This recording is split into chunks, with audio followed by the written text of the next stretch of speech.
मैं अपनी वेबसाइटों से कितना कमा रहा हूँ, मैं अपने यूट्यूब चैनल से कितना कमा रहा हूँ, कौन से कंट्री से मुझे कितना कास्ट पर क्लिक मिलता है, कितना मैंने इन पर काम किया है, कितना मेरा एक्सपीरियंस था और मेरा कौन सा एक्सपीरियंस मेरा ब्लॉगिंग में काम आया, कौन सा एक्सपीरियंस यूट्यूब पे काम आया, और इसके अलावा रेफरेंसेस मुझे कहाँ कहाँ से मिले, टाइम मैंने कितना स्पेंड किया, मैंने टीम वर्क कितना लिया, मैंने टेक्निकल नॉलेज मेरे पास कितनी थी, और इसके अलावा क्या मैं ब्रांडिंग बिल्ड करने में कामयाब हुआ हूँ या नहीं हुआ, और मैंने कितनी इन्वेस्टमेंट अब तक की है।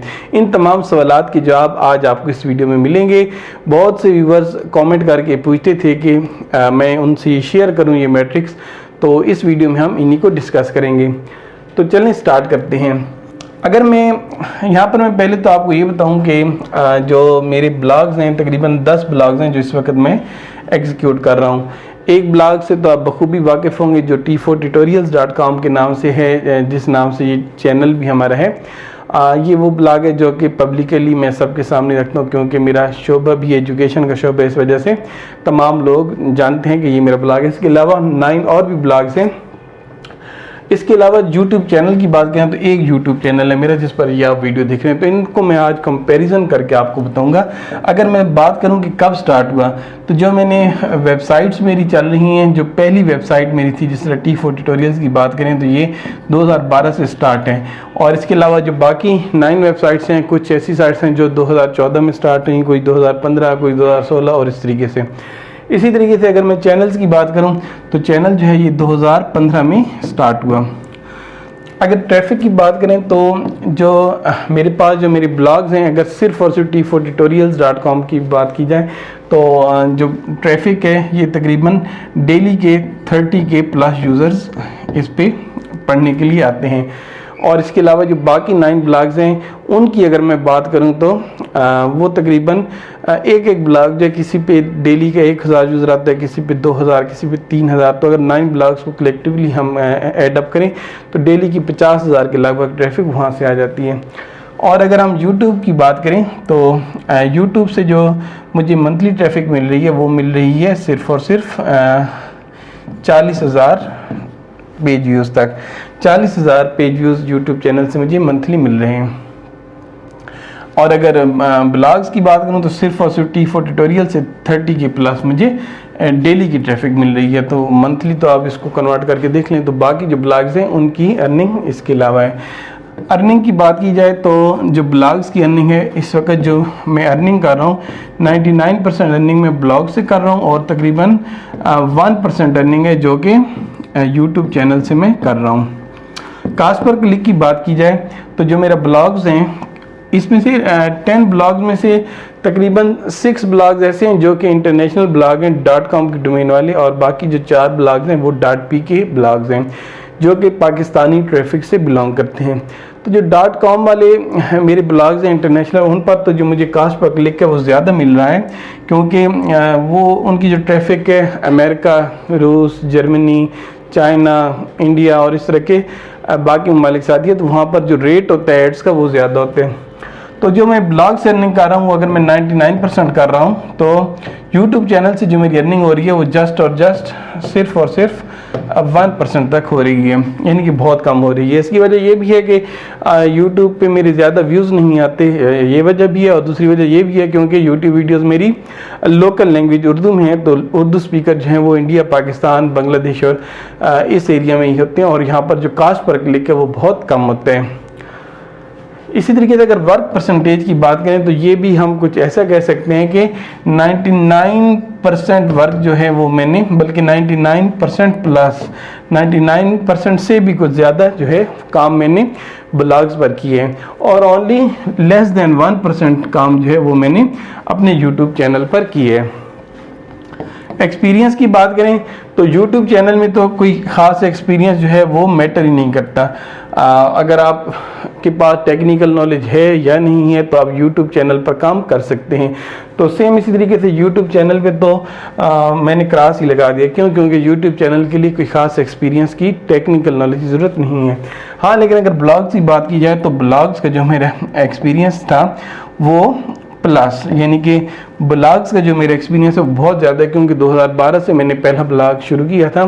तो 2012 से लेकर 2022 तक 10 साल ये एक्सपीरियंस है। तो इस वजह से इस वक्त वेबसाइट्स की, ब्लॉगिंग की, सर्च इंजन ऑप्टिमाइजेशन की, किस वेबसाइट को कैसे रैंक करना है, कौन सा कीवर्ड कैसे रैंक होते हैं, इसका एक्सपीरियंस काफ़ी मेरे पास है। तो ये एक्सपीरियंस मुझे ब्लॉग्स में हेल्प कर रहा है। लेकिन अगर यूट्यूब की बात करें तो क्योंकि यूट्यूब में एक्सपीरियंस मैटर ही नहीं करता, जस्ट वीडियो की क्वालिटी मैटर करती है। और ये मैटर करता है कि आपकी जो वीडियो है वो कितने लोगों से बिलोंग करती है, कितने लोग हैं कि वो आपका वो वाला टॉपिक देखना चाहते हैं जिस टॉपिक पर आपने वीडियो बनाई है। रेफरेंसेस की बात करें तो मेरी जो वेबसाइट्स हैं, खासतौर पर t4tutorials.com, 99% जो रेफरेंसेस हैं वो मुझे अपने ब्लॉग से मिले हैं और सिर्फ 1% रेफरेंस हैं जो कि यूट्यूब चैनल से मिले हैं। रेफरेंस से मुराद मैं ये ले रहा हूँ कि जिस तरह मिसाल के तौर पर वेबसाइट है, उस वेबसाइट को कितनी और वेबसाइट्स हैं जिन्होंने रेफ़र किए हैं, या इसी तरीके से जिस तरह से बुक्स की बात करें तो T4 ट्यूटोरियल्स को अगर मैं लेकर चलूँ तो इस वक्त कई बुक्स हैं, जिस तरह सॉफ्टवेयर इंजीनियरिंग की बुक्स हो गई, इसके अलावा आपकी प्रोग्रामिंग की बुक्स हो गई जो कि इंटरनेशनली पब्लिश होती हैं और उनमें जो रेफरेंस होता है वो T4 ट्यूटोरियल का डाला जाते हैं। इसके अलावा अगर आप गूगल स्कॉलर पर जाकर चेक करें तो आपको कई ऐसे रिसर्च पेपर्स भी मिलेंगे जो इंटरनेशनली पब्लिश होते हैं और उनमें T4 ट्यूटोरियल का रेफरेंस लोग डालते हैं कि वो मेंशन करते हैं कि उन्होंने जो स्टडी किया वो t4tutorials.com से स्टडी की और फिर उन्होंने अपनी रिसर्च तैयार की। इसी तरीके से अगर हम टाइम स्पेंड की बात करें तो जो मेरा 99% टाइम स्पेंड हुआ है वो हुआ है ब्लॉगिंग पे और मेरा 1% टाइम स्पेंड हुआ है यूट्यूब चैनल पे। तो इसके अलावा अगर हम टीम वर्क की बात करें तो जो ब्लॉगिंग है, ब्लॉगिंग पे टीम वर्क हमने की है। स्टार्ट मैंने अकेला लिया था, काफ़ी सालों तक मैंने अकेला काम किया, लेकिन वक्त के साथ साथ जैसे जैसे ब्लॉग्स बढ़ते गए तो साथ साथ मैं अपनी टीम भी बिल्ड करता गया। कुछ टीम फिजिकल टीम थी और कुछ टीम ऐसी जो कि ऑनलाइन मेरे साथ इस वक्त काम कर रही है। लेकिन अगर यूट्यूब चैनल की बात करें तो यूट्यूब चैनल पे टीम वर्क मैं नहीं कर रहा, यूट्यूब चैनल पे मैं अकेला काम कर रहा हूँ। टेक्निकल नॉलेज की अगर हम बात करें तो टेक्निकल नॉलेज जो है, ब्लॉग्स की जो टेक्निकल नॉलेज है वो मेरे पास है और जो यूट्यूब चैनल्स की टेक्निकल नॉलेज है वो मैटर ही नहीं करती। अच्छा, यहाँ पर एक बहुत ही इम्पोर्टेंट बात जो कि मैं यहाँ पर मेंशन करना भूल गया था कि थोड़ी देर पहले मैंने आपको बताया कि अभी तक आपने देखा होगा कि मेरे जो ब्लॉग्स हैं वो कामयाब हैं और जो मेरा यूट्यूब चैनल है वो उस तरह से कामयाब नहीं है।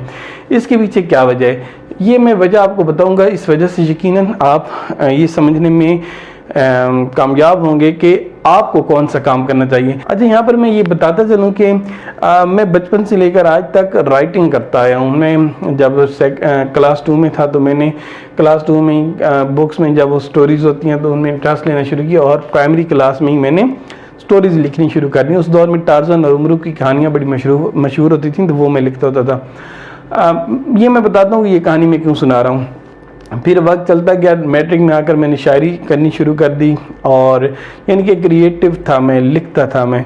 तो आज इसीलिए शायद ये जो मेरे ब्लॉग्स हैं, क्योंकि ब्लॉग्स में आपकी राइटिंग स्किल्स काम आती हैं, इसलिए शायद मेरे ब्लॉग्स कामयाब हैं। क्योंकि उसमें वो जो मेरा एक्सपीरियंस है वो बहुत पुराना एक्सपीरियंस है। यानी कि बचपन से एक छोटा सा बच्चा था जो कि लिख रहा था, तो आज तक वो बच्चा बड़ा होकर भी लिख ही रहा है।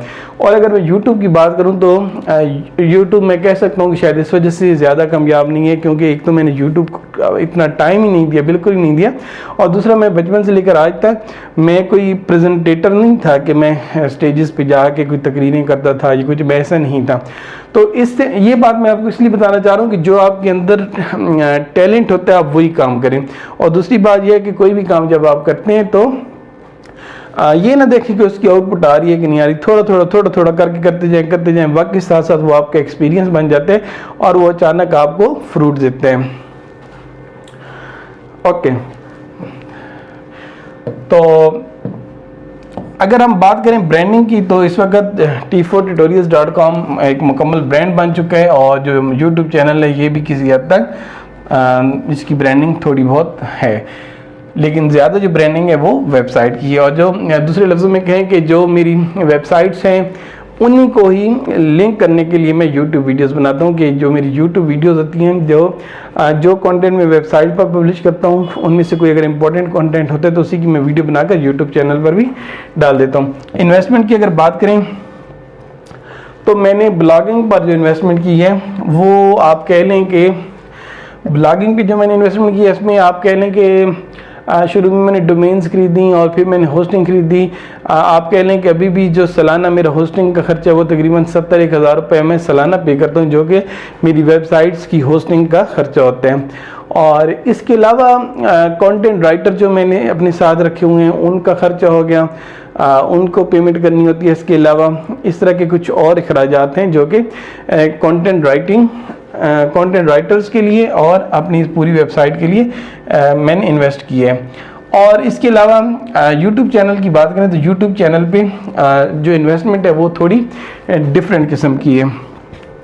अगर यूट्यूब चैनल की बात करें तो यूट्यूब चैनल पे मैंने इन्वेस्टमेंट बहुत ज़्यादा की है, लेकिन उसने मुझे उस तरह से अभी तक आउटपुट नहीं दी। शायद इसकी वजह ये भी है कि यूट्यूब पे मैं बहुत ज़्यादा एक्टिव नहीं हूँ।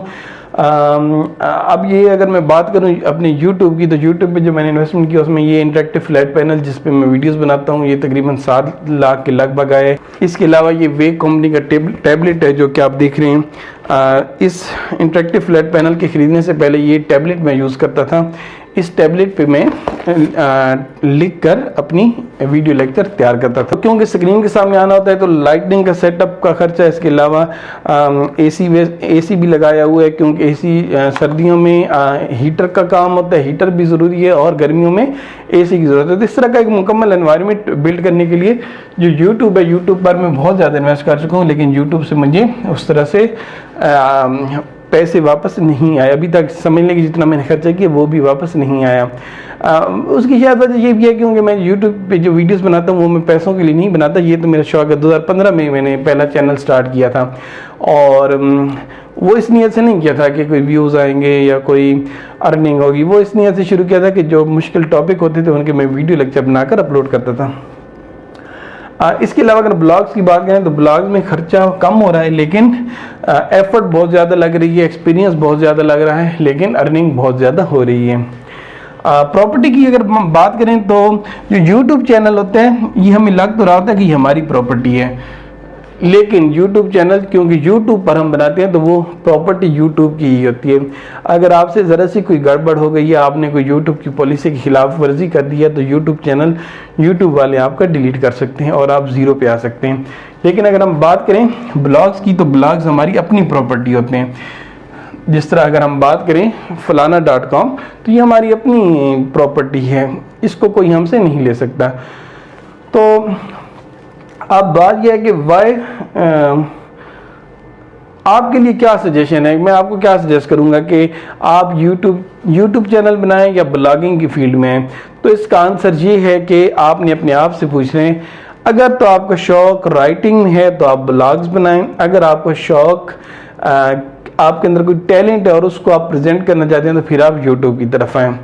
हाँ, एक और चीज़ कि वो लोग जो कि ये समझते हैं कि घर बैठकर पैसे कमाएं और ये बहुत आसान है, तो वो लोग बिल्कुल ना आए। हाँ, वो लोग जो कि इसको एज ए जॉब समझ कर आना चाहते हैं, ऐसे कह लें कि जो ये सोच कर आएंगे कि आते हैं कि वो क्वालिटी वर्क करेंगे, टाइम स्पेंड करेंगे, तो फिर वो लोग आए। क्योंकि चाहे यूट्यूब हो चाहे वेबसाइट हो, इस पे जो आपको आउटपुट मिलती है वो काफ़ी अरसा बाद मिलती है। यूट्यूब पे तो ये होता है कि अगर आप टैलेंटेड हैं, आपकी वीडियो में कोई अच्छी चीज़ है, तो हो सकता है आप रात को अपलोड करें और विद इन ए डे आपकी वीडियो हो सकता है वायरल हो सकती है। लेकिन अगर ब्लॉग्स की बात करें तो ब्लॉग्स में ऐसा बिल्कुल नहीं है। आप चाहे जितना भी अच्छा ब्लॉग लिखें, जितना भी अच्छा आर्टिकल लिखें, लेकिन कम से कम 7-8 महीने तो गूगल उसको लिफ्ट ही नहीं कराता। फिर 7-8 महीने गुजरते हैं तो फिर उसके बाद गूगल थोड़ी सी लिफ्ट कराते हैं आपके आर्टिकल को। तो फिर उसके बाद गूगल डिफरेंट मैट्रिक्स के तहत देखता है कि उस आपके आर्टिकल को गूगल रैंकिंग में लाए या नहीं लाए। तो कंपटीशन इस वक्त बहुत ज़्यादा हो चुका है। मुझे याद है कि जब 2015 में मैंने यूट्यूब स्टार्ट की थी तो उस वक्त कंपटीशन बिल्कुल ही नहीं था। जो वीडियो हम डालते थे रैंक हो जाती थी। इसी तरीके से ब्लॉगिंग भी जब स्टार्ट की थी 2012 में तो उस वक्त कंपटीशन बहुत कम था, बड़ी आसानी से रैंकिंग हो जाती थी। लेकिन आज की डेट में बहुत ज़्यादा कंपटीशन हो चुका है यूट्यूब पर भी और ब्लॉगिंग पर भी। तो लेकिन फिर बात वही है कि जो रियल काम करने वाले हैं उनके लिए कंपटीशन नहीं है। वो काम करें, वो कुछ ना कुछ गेन कर लेंगे। तो आप ये अगर रियल किस्म का कंटेंट जनरेट करना चाहते हैं तो आप यूट्यूब चैनल बना लें, अपनी वेबसाइट बना लें और उस पर रेगुलर काम करें। लेकिन इसको बिल्कुल भी आपने फिर कैजुअल नहीं लेना है, आपको रेगुलर वर्क करना पड़ेगा। रेगुलर वर्क करें, इंशाअल्लाह ताला आप कामयाब हो जाएंगे। तो इस वीडियो से रिलेटेड कोई क्वेश्चन है तो आप कमेंट करके बताएं। चैनल को सब्सक्राइब नहीं किया तो सब्सक्राइब कर दें।